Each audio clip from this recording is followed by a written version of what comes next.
அவங்க ஹஸ்பண்ட் முன்னாடி வந்து புக் எடுத்தே படிக்க மாட்டாங்களாம். அவங்க தூங்குனதுக்கப்புறம், அவங்க இல்லாத நேரத்தில் அந்த மாதிரி தான் படிப்பாங்களாம். அதாவது அந்த லைஃப் பார்ட்னரே வந்து நமக்கு சப்போர்ட் பண்ணாமல் வந்து ஸ்ட்ரகிள் பண்ணிகிட்டு இருக்கேன் சிஸ்டர்லாம் கமெண்ட் பண்ணியிருந்தாங்க.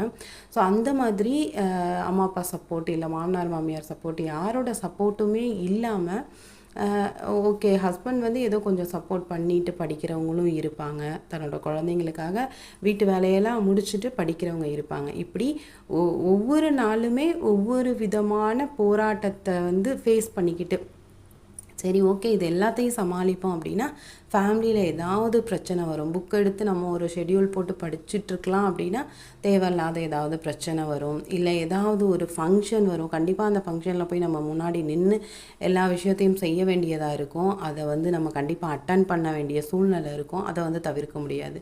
இல்லை அப்படின்னா ஏதாவது ஒரு துக்கமான நிகழ்வு அதுவும்